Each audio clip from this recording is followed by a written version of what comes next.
کیا مطلب؟ تجھ پر سلامتی ہو. امت ایک دوسرے پر سلامتی کی دعائیں ہی نہیں کر رہی، سلامتی کہاں سے آئے گی؟ اور ایک روایت میں آتا ہے، ایک تفسیر یہ محدثین کی، السلام علیکم کا مطلب کیا ہے؟ السلام جو اللہ کا نام ہے. تو یہ سلام کرنے میں فلسفہ یہ ہے کہ ہر ایک مسلمان دوسرے کو دعوت دے رہا ہے، ایک دوسرے کو تنبیہ کر رہا ہے. کیا کر؟ السلام علیکم. کیا مطلب؟ اے فلاں بھائی، تیرے اوپر سلام نگہبان ہے، سلام تیرے اوپر نگہبان ہے. سوچ کے چلنا، سوچ کے بولنا، سوچ کے کہنا، زندگی اپنے بالکل سوچ سمجھ کے چلنا. تو آزاد نہیں، سلام کی نگہبانی تیرے اوپر ہے. جیسے یہاں روڈوں پہ چلتے ہوئے کہتے بھائی دیکھو سامنے کیمرہ ہے بھائی، کیونکہ سامنے وہ ٹریفک پولیس والا یار وہ گن لے کے کھڑا، یار اس گن کے اندر جو آپ کی سپیڈنگ چیک ہو رہی ہے، آپ فوراً سیٹ ہو جائے نہیں. بلکہ سسٹم ہے، سامنے گاڑی والے لائٹیں مار دیتی ہیں، آنے والے کو بھی آگے پولیس والے کھڑے ہیں، آگے جو وہ لائٹنگ ہو رہی ہے، آگے جو وہ سپیڈ چیک ہو رہی ہے، کیمرے لگے ہوئے ہیں، ایک دوسرے کو اب فیور دیتے ہیں. یہ ایک دوسرے کو تنبیہ ہے، السلام علیکم، تم پر سلام نگہبان ہے. تو وہ کہتا وعلیکم السلام، تم پر بھی ہے، تم پر بھی سلام نگہبان ہے. لہذا مومن سنبھل کے چلتا ہے، کھاتا ہے تو سنبھل کے، پیتا تو سنبھل کے، پہنتا اڑتا تو سنبھل کے، سوتا جاگتا تو سنبھل کے چلتا ہے قدم قدم پر، کہ میرے اللہ اور محبوب کے منشا کے خلاف تو نہیں ہو گئے. یہ ہے ایمان. توحید تو یہ ہے کہ خدا حشر میں کہہ دے، توحید تو یہ ہے کہ خدا حشر میں کہہ دے یہ بندہ دو عالم سے خفا میرے لیے ہے. اللہ کی محبت اور خشیت تو یہی ہے بھائی، ورنہ من مانی زندگی کیا ہے. اور اس کا راستہ سرکار دو عالم صلی اللہ علیہ وسلم کی سنتوں والی زندگی ہے. محمد کی غلامی ہے سند آزاد ہونے کی، محمد کی غلامی ہے سند آزاد ہونے کی، خدا کے دامن توحید میں آباد ہونے کی. آپ محمد کی غلامی کا توق تو پہنے، یہ غلامی نہیں ہے، اس غلامی پر لاکھوں کروڑوں آزادیاں قربان ہو سکتی ہیں. یہ وہ ہے، لاکھوں کروڑوں آزادیاں قربان ہو سکتی ہیں. سبحان اللہ. تو خیر، تو نکاح کا حقیقی لطف تقوی سے ہے، اس لیے رسول اللہ صلی اللہ علیہ وسلم نے تقوی بری آیت تلاوت فرمائی. اور میں نے جیسے کہ عرض کیا کہ نکاح ایک ایسی عبادت جو جنتوں میں بھی قائم رہے گی. انبیاء کرام نے اس عبادت کے، کوئی نبی اس سے بالا تر نہیں.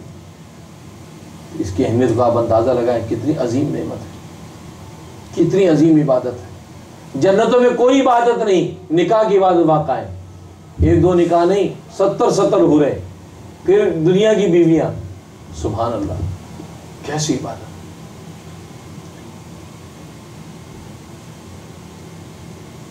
حقیقت یہ ہے، اللہ کی شریعت کو انسان اگر سمجھ جاتا ہے، نبی پاک صلی اللہ علیہ وسلم کی منشا اور ان کے فرمان کے حقائق کھل جاتے ہیں، تو یہ دنیا کے اندر جنت کا لطف آ جائے.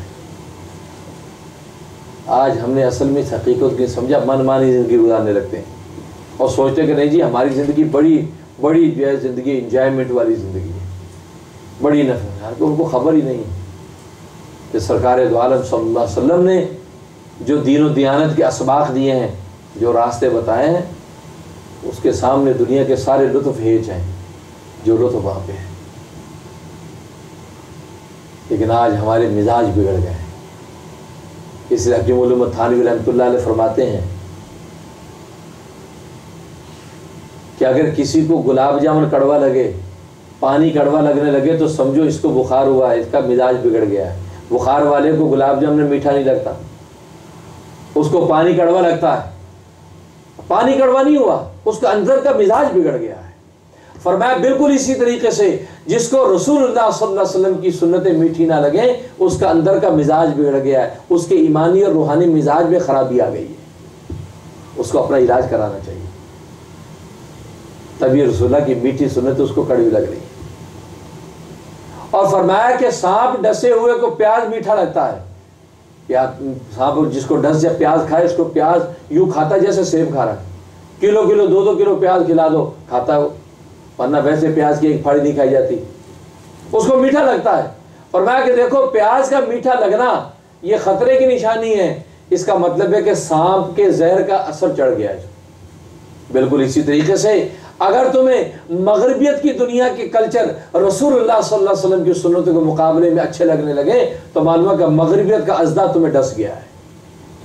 تمہیں مغربیت کا سانپ ڈس گیا ہے کہ جس کی وجہ سے تمہیں رسول اللہ کی سنتوں کے مقابلے میں ان کے یہ طریقے تمہیں بھلے لگتے ہیں. الٹے ہاتھ سے کھانا، کھڑے ہو کے جانور کی طرح کھانا، الٹا لیٹنا، کیا کیا بتائیں، الٹے ہاتھ سے پینا، یہ سارا کا سارا یہ تمہیں اس کا مطلب یہ کہ تمہیں مغربیت کے ازدے نے ڈس لیا ہے. اس کا اثر ہے کہ تمہیں وہ میٹھا لگنے لگا. ورنہ رسول اللہ صلی اللہ علیہ وسلم نے دین و دیانت کی جو ہدایات دی ہیں وہ دنیا آخرت کی بہترین زندگی کا سامان ہے. تبھی تو فرمایا لقد کان لکم فی رسول اللہ اسوۃ حسنہ، کہ رسول اللہ صلی اللہ علیہ وسلم کی زندگی میں تمہارے لیے بہترین زندگی کا نمونہ ہے. آپ کو اس کو حسنہ بہترین وے آف لائف ہے تمہارے لیے. لیکن آج ہمیں ہر ایک کا وے آف لائف اچھا لگتا ہے، لیکن رسول اللہ کا وے آف لائف ہمیں لگتا ہے جی بہت پرانی باتیں، دقیانوسی باتیں ہیں، بہت بیکورڈ باتیں. ارے تمہیں کیا خبر، تم کیا جانو، یہ نادانی کی باتیں. تو خیر، تو نکاح کی یہ عبادت اتنی عظیم و شان، اور پھر فقہ نے اس کے درجے لکھے ہیں کہ نکاح کے مدارج ہیں. ویسے عام درجہ تو یہ ہے کہ نکاح سنت ہے، سب جانتے ہیں، لیکن نہیں، بس اوقات نکاح فرض ہو جاتا ہے. بعض احوال میں نکاح واجب ہوتا ہے، بعض احوال میں نکاح سنت ہوتا ہے جو سب سمجھتے ہیں، اور بعض احوال میں نکاح مکروہ تحریمی ہوتا ہے، اور بعض احوال میں نکاح حرام ہو جاتا ہے. محدثین نے یہ سارے مدارج لکھے ہیں. چنانچہ لکھا ہے کہ اگر ایک انسان صاحب حیثیت ہے، نان نفقہ بیوی کا دے سکتا ہے،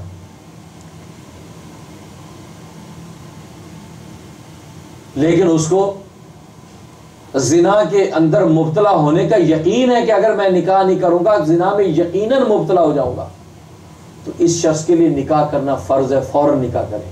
اگر اس سے نکاح نہ کیا تو ترک فرض کا اس کو گناہ ہوتا رہے گا. کبھی اس کی آنکھ بھٹک رہی ہے، کبھی کان بھٹک رہے ہیں، کبھی زبان بھٹک رہی ہے، کبھی قدم بھٹک رہے ہیں، تو یہ ساری بھٹکنے جتنی ہیں سب کے گناہ مل رہے ہیں اس کو، کیونکہ اس پر فرض ہے، اس پر فرض ہو گیا ہے. غلبہ شہوت اتنا زیادہ ہے کہ یقین ہے کہ گناہ میں مبتلا ہو جاؤں گا. فرمایا کہ اس شخص کے لیے نکاح فرض ہے. اور آج ہم ایک معاشرے میں کتنے بہن اور بھائی ایسے ہیں کہ جن کی حالات ہیں، کیفیات ہیں، لیکن گھر والے کہتے نہیں بیٹا ڈگری لے لے، ڈاکٹر بن جائے پھر نکاح شادی کر دیں گے تیری، بیٹا تو ٹیکنالوجسٹ بن جائے، سائنٹسٹ بن جائے پھر کریں گے، اس ڈگری کے بغیر نہیں. وہ ڈگری سے پہلے وہ ڈگ رہی ہے بھائی، نہیں سمجھ؟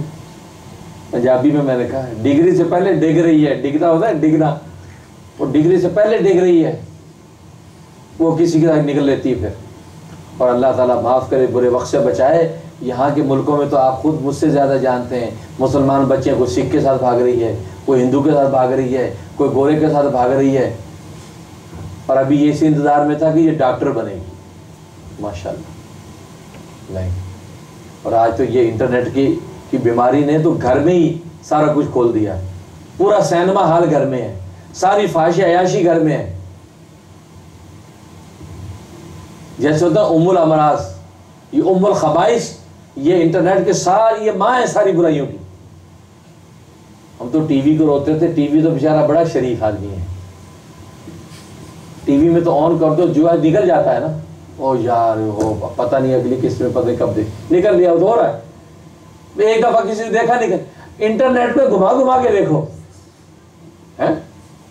کتنا بڑا بس، اس میں تو کوئی حسینہ دیکھی اور نکل لی، او ہو ساری زندگی انتظار میں کہ یار دوبارہ کب آئے گی قسط. وہ بڑا سین تھا یار، ٹیپ ہی نہیں کیا، میں ریکارڈ ہی نہیں کیا، گئی وہ تو گیا روتا. پھر